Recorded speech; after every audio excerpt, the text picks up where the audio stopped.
Welcome to another edition of the Radio Coffee House Show, where Jesus meets coffee meets talk radio. And the next one starts right now. Hey, how's it going, everybody? Clint Armitage with the Radio Coffee House. Back again for one more episode. Thanks for listening in. Thanks for coming back. So we got a cool episode today. It's the next part in our Nehemiah series, Nehemiah and the Prayer Challenge Part 5. So we've gone through 4 chapters, right? 4 parts talking about Nehemiah, and we saw how many models that we can actually attach to our life that Nehemiah is kind of giving us so that we could glean some of that information from and maybe implement some of this stuff. Because in the prior chapters, we saw, prayer model, we saw a ministry model, we saw a business model, and now we're actually going to get into a leadership model. So that'll be real cool to check out. And also another thing, you are going to hear some background noise, probably some planes flying over. So you'll probably hear that in the background during this episode, but that's okay. That's just because I am recording near an airport because I'm on the road. Again, this is like a radio road show now because I'm on the road all the time doing these shows. So let's just jump right into Nehemiah chapter 5. Let's do this. Okay, thanks again for coming back, everybody. So we've had some great episodes, and I really especially like the last episode, chapter 4 or part 4 of Nehemiah and the Prayer Challenge. And so we're going to be digging into chapter 5 now. We're going to take a look and see a new model that arises here that we can actually glean some information from. Now Nehemiah is going to show us a good leadership model. He's going to show us how to be a good leader, how not to be afraid and make decisions out of fear. He's also going to show us how to focus and not lose sight of God's plan and not get distracted by the things that are going to come up, because we saw that the resistance start to come against him in the last chapter, come against all the Jews, right, in the last chapter. But now we're actually going to see even more pressure. And not only from the external forces, we are also going to see it bubbling up more from within as well. There's going to be problems that we're going to see from within the Jews. Let's see how Nehemiah handles being a good leader, and let's see if we can glean any information from that, okay? All right, chapter 5, verse 1, here we go. Now the men and their wives raised a great outcry against their Jewish brothers. Some were saying, "We and our sons and daughters are numerous. In order for us to eat and stay alive, we must get grain." Others were saying, "We are mortgaging our fields, our vineyards, and our homes to get grain during the famine." Okay, so first off, you can see that it's not easy times right now. They're putting in a lot of work. Everybody's kind of pitching in and doing their part, right? Like we're supposed to as the body of Christ. But the problem is, one of the problems is there is a physical need here. We've got a famine going on in the land. And so they're saying they're having a tough time finding food, right?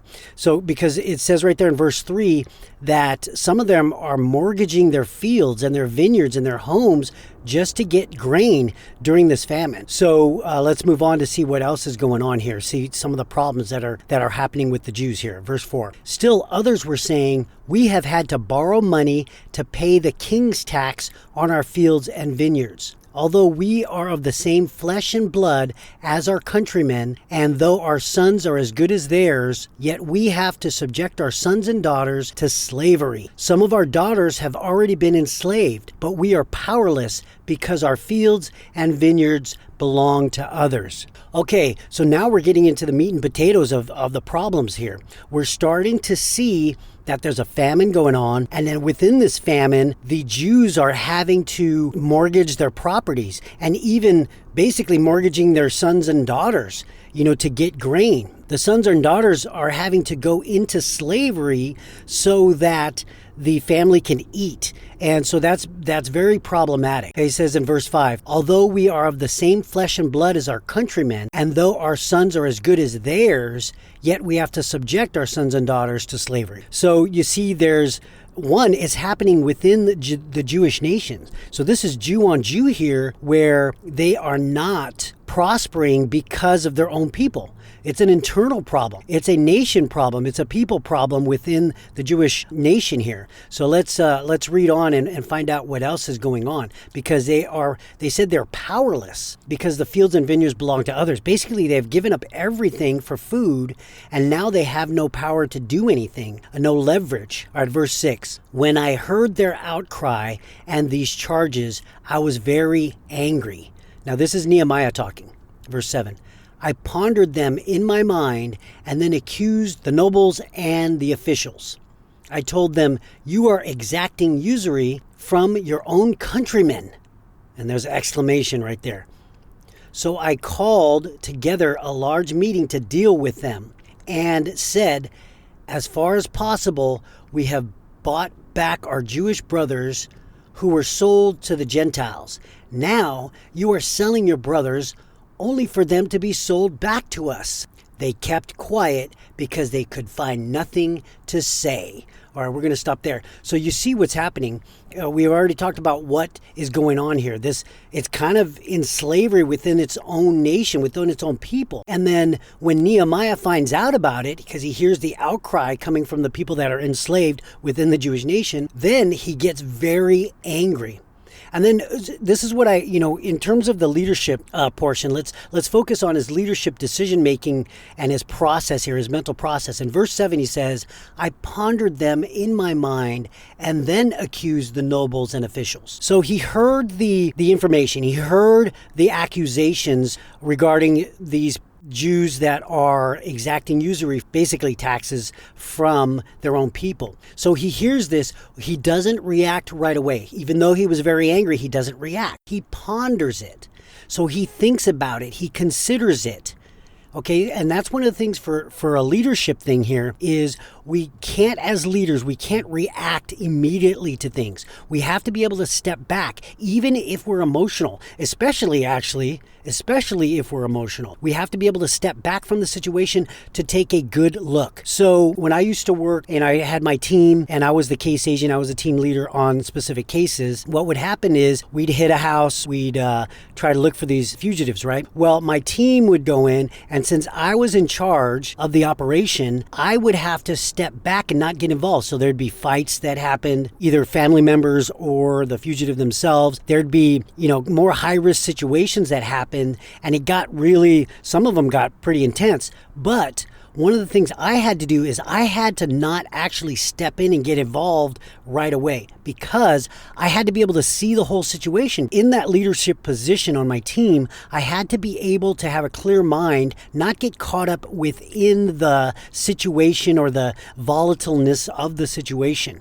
Now, when you're not the team leader or not the case agent, and you're one of the soldiers or one of the team members that are just going in, say in the, your point or your number 2 or 3 going into the house, looking for these criminals, these fugitives, your job is to take care of business right then, right there. Okay, so you get into it right away. But the team leader's job or the supervisor's job is to not get into it, because I've got to be, as their leader, be able to step back and see everything so I can make decisions, overall team decisions. Now, I can trust my people to do their thing, but I also have to be able to be clear-headed, clear-minded, and be able to see everything so I can make good, sound decisions without getting emotionally involved.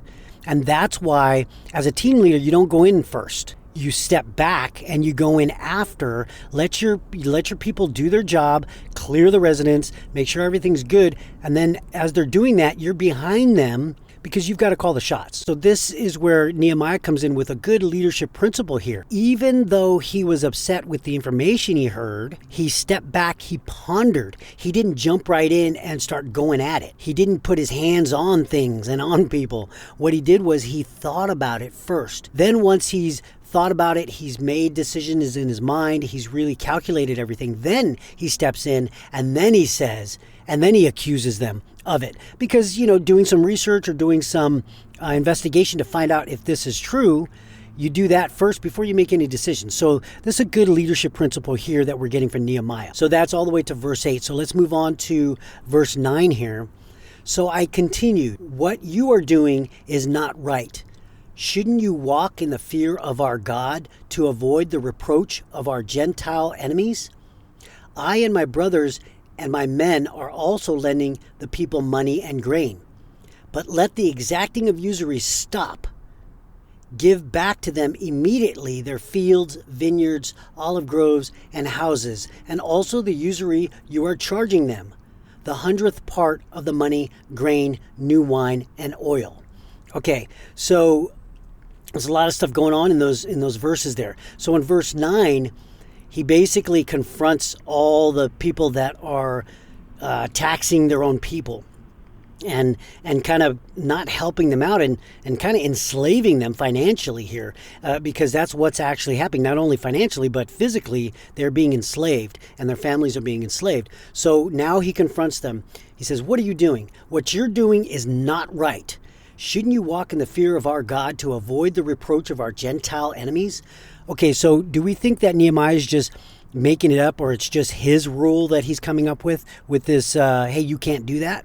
No, this is God's law.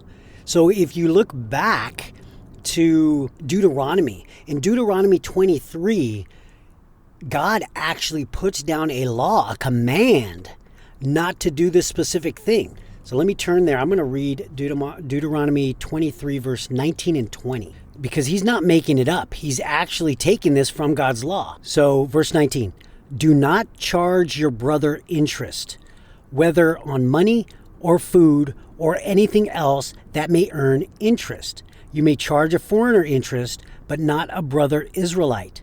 So that the Lord your God may bless you in everything you put your hand to in the land you are entering to possess. Okay, so that's in Deuteronomy. That was set up by God through Moses and a Mosaic law that they're not supposed to be charging interest to their brother Israelites. Not for food, not for anything, actually for money, nothing. And so Nehemiah's just not making this up here. It's a command that God had already put out there through Moses. And so they're not following it. And it sounds like they haven't been following it for a while, because they have mortgaged a ton of things. The more poorer people have mortgaged a ton of things. So you have the more richer people, the richer Jews, exacting usury or taxes or interest from the poorer Jews. And so this is causing an issue. And the reason why it's causing an issue is because now you're enslaving people. And that's what God didn't want. That's why God put it out there as a law, as a covenant that should be followed. It's something that should have been followed from way back, but they didn't. So they've been not following the law. And then you heard at the end of verse 24 there, or I'm sorry, when I was reading Deuteronomy chapter 23 in verse 19 and 20, it says so that the Lord can bless you in the land you're going to possess, right? So don't charge interest. Well, they're not following that. And what are they doing right now? They're trying to be blessed. They're trying to get protection. They're trying to do things for God, but yet they're not following one of the major laws that God had given to them in the past. And so it's kind of hypocritical for them to do this. Hey, Lord, you need to help us with this wall because you want us to build this wall. So we're trying to be successful and we need protection from our enemies. And then yet God's saying, hey, don't do this. And they've been doing it. And so Nehemiah calls him out on this. And then he says, shouldn't you walk in the fear of our God to avoid the reproach of our Gentile enemies? And so Nehemiah knows, one, the law, and two, he knows what's happening here. Nobody's has reverence for God, not fear like you're trembling all the time, okay? Now, some have experienced that when they saw God face to face, like Isaiah, right? But right here, what we're talking about is this reverence for God. Don't you have reverence for God? Don't you know that God is trying to bless us, but he can't if we're willfully sinning against him? How do we know that they know it's a willful sin? How do we know that? Well, there's a couple things here that we are going to read, but let's go back a little bit. And when he accused them originally here, when he said, shouldn't you walk in the fear of our God to avoid the reproach of our Gentile enemies? After this, he tells them to give back all the stuff. But let's go back to verse 8. It says, now you're selling your brothers. This is where the accusation comes in. Now you're selling your brothers only for them to be sold back to us. And then it says they kept quiet because they could find nothing to say. That tells you right there, one, they know, and two, it's willful. Okay, it's not something that they thought, oh, I didn't know I was supposed to do this. No, when someone's accused of something and and it's righteous, it's valid, and you know it. It's like I could see them. I could totally see them. They're staying quiet. I could see their faces drop, like their head bows because they know they've been doing something wrong. That's kind of how I see this, them reacting to Nehemiah here from his statement. Their shoulders drop and their head bows like, yeah, we know. And they're kicking rocks on the ground while they're being quiet. So I can totally see this happening there. But that doesn't mean that they can't get it right. That just means that they're getting convicted right now, and God's convicting them through Nehemiah, and then let's see how they respond. So after Nehemiah kind of gives it to them, and he tells them, hey, give everything back. Give them their fields, their vineyards, their olive groves, their houses, and also the taxes and interest that you're charging them. And he says, give it all back for the money, the grain, the new wine, and the oil. Then verse 12 says, we will give it back, they said, and we will not demand anything more from them. We will do as you say. So there you go. They repented. They actually made steps. They turned around, right? Remember, a few episodes back, I talked about metanoia. And metanoia is a changing of the mind, a fundamental change of thinking, right? Well, that's the basis of repentance. But we have to make sure that we have this change of mind and then we act towards it, right? We act and move towards it. We actually do an about face. So right here, they say it. They say, we will give it back and we will not demand anything more from them. We will do as you say. So now they've got it in their mind, ready to change, right? They fundamental change of thinking. They're making a 180 turn here. They are repenting. However, now we have to add some action to it. So in the next verse, you're going to see what Nehemiah does to make sure that. Okay, here it goes. Then I summoned the priests and made the nobles and officials take an oath to do what they had promised. I also shook out the folds of my robe and said, in this way may God shake out of his house and possessions every man who does not keep his promise. So may such a man be shaken out and emptied. So you got some strong stuff happening here. First, they said they would change, which is good. Now we've got to put an action to that to prove that they've done it, to support the fact that their mind has changed. Now let's put some action to it. And so what Nehemiah does is he summons the priests and gets the nobles and officials to be in front of the priests and make this covenant with God. So he's basically saying, okay, now your feet are to the fire here. You've said this and I believe you, but now you're actually going to put some action to it. And so you're making a covenant before God through these priests in front of you, which represented, obviously, they represented God and God's law and God's covenants. And so they make this oath for what they had promised, and they did an action. Okay, and then that was a first step into actually doing all this stuff. So Nehemiah actually holds them accountable, which a good leader does. When there's something going wrong in your organization and the people you work with, you have to be able to confront the situation, and you have to do it objectively, right? You can't be emotional about it initially, or you can't be really emotional when you're responding, because you've got to keep a clear head, again, like I said. So you step back from the situation and then you step in and confront the problem, which is what he does here. And then he holds their feet to the fire. He basically holds them accountable to do what they said they're going to do, because he believed what they said. And so now they make the oath in front of God. And then he got a little Old Testament prophet here in him, Nehemiah here, when he says, in verse 13, he says, I also shook out the folds of my robe and said, in this way may God shake out of his house and possessions every man who does not keep his promise. And so again, he got Old Testament prophet there when he actually does a visual display of something that the Lord was trying to tell his people through the prophets. That's the kind of stuff that the prophets would do. Okay, let's move on to verse 14. Moreover, from the 20th year of King Artaxerxes, when I was appointed to be their governor in the land of Judah, until his 32nd year, 12 years, neither I nor my brothers ate the food allotted to the governor. Okay, so another leadership principle going on right here. Well, one, he gets raised up. Nehemiah is now raised up. He's talking about how King Artaxerxes appointed him as governor. Remember, you got the king and then governors. That's it. It's the king and then governors of the land. So he's second in charge. He's in charge of Judah right under the king. And so he got raised up. Remember, he was the cupbearer. Then he went out and do God's will, and now God is lifting him up again to do more things with more authority as the governor of Judah. Okay? And then what does he do? This is where the leadership principle, another leadership principle comes in here, because Nehemiah says this. He says, I've been governor for 12 years, and the whole time I nor my brothers ate the food allotted to the governor. So the governor gets allotted food, just like in today's world, in America, right? We give money from our taxes to support the people that run the government, okay? And that's how America runs as well. So this is what's happening here. Now, they're allotted a certain amount of food, governors, in these times here, and there's a lot of food. And what Nehemiah is saying is, hey, we didn't take it, me or my brothers. We didn't take that food that was allotted to us.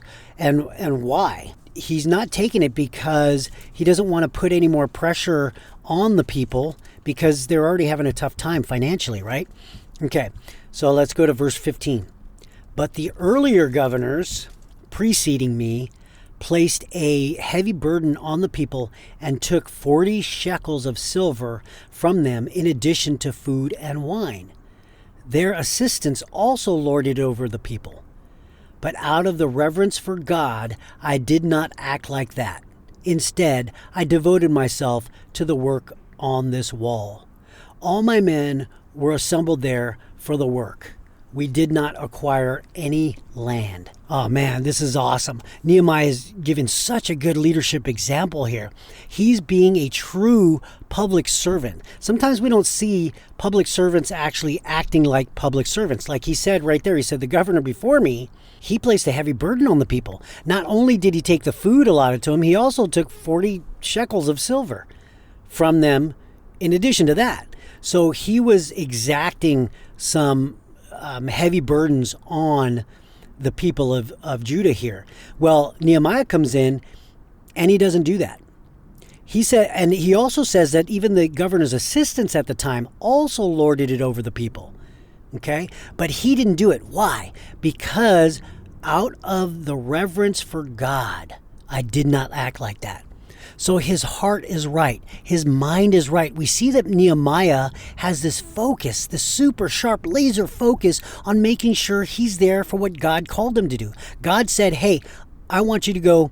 He put that burden on his heart to go rebuild the wall. And that was Nehemiah's focus. That's all he's been doing. Yeah, he had opportunities to take advantage of people, take advantage of situations, and take advantage of all this, money and food that's allotted to the governor, and he doesn't take it. Why? Because that's not what God wanted him to do. He knows that the people are hurting, so he's not going to take advantage of that, even though he could. Legally, he could. But he didn't. He says, nope, out of the reverence for God, I didn't do that because I know what God wants. God told me to do a job, and that's what I'm doing. And then later on he says, instead, I devoted myself to the work on this wall. That was the only calling that the Lord put on him for this mission, for this project. So we see as a leader, we see Nehemiah doing great things here. So how can we apply this to our lives as leaders? Well, one, even though we are allotted certain things, or some people have expected certain things and got it for their position, for their title, or whatever, we have to understand, hey, what does God want? How does God want us to act? Does God want us to really take this much? It may hurt the people. It may hurt our witness, right? That's one of those things that we have to understand is, even though we can do it, should we do it? Does God want us to do it? I mean, Paul even talks about that, right? Yeah, we have the freedom to do what we want, but should we? Should we do it? Because it might ruin our witness if we do it, even if it is legal. It may ruin our witness. And what's more important? God's more important. Our witness of God is more important. So that's where we have to hold our standard. And then he finishes the last sentence that I just read with, all my men were assembled there for the work. We did not acquire any land. See, He didn't even get land. Now, again, people in power have, ways to open up and exploit opportunities to get things for themselves. But that's not what Nehemiah did here as a leader. And we can learn something from that. We have to serve. We have to be public servants as leaders. We have to be able to understand, what has God called us to? And are we ruining our witness if we do this? And that's one of those things where we have to put that question to the test every time an opportunity comes our way as leaders. Because people are watching.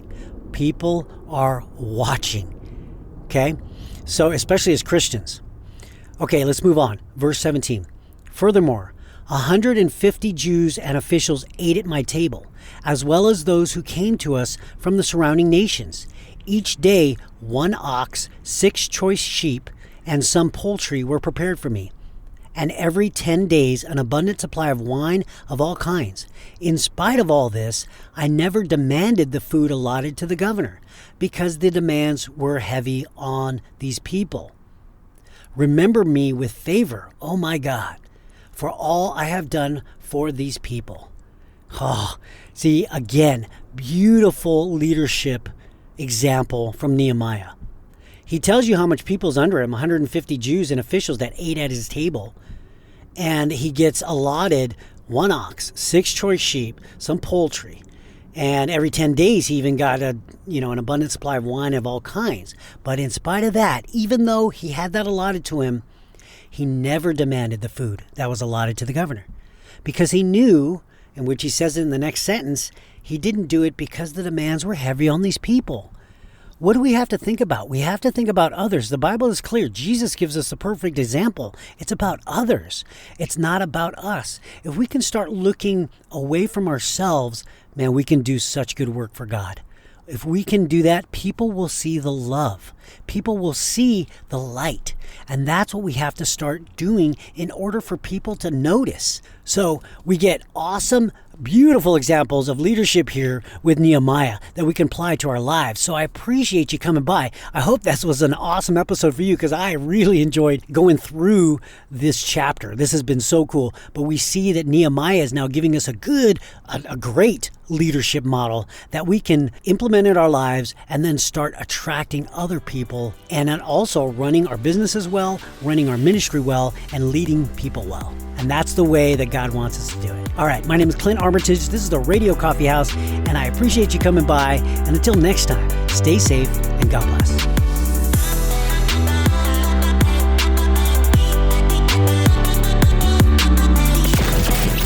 Thanks for joining us for another episode of the Radio Coffee House Show, where we're all about Jesus, coffee, and radio. We'll see you next time.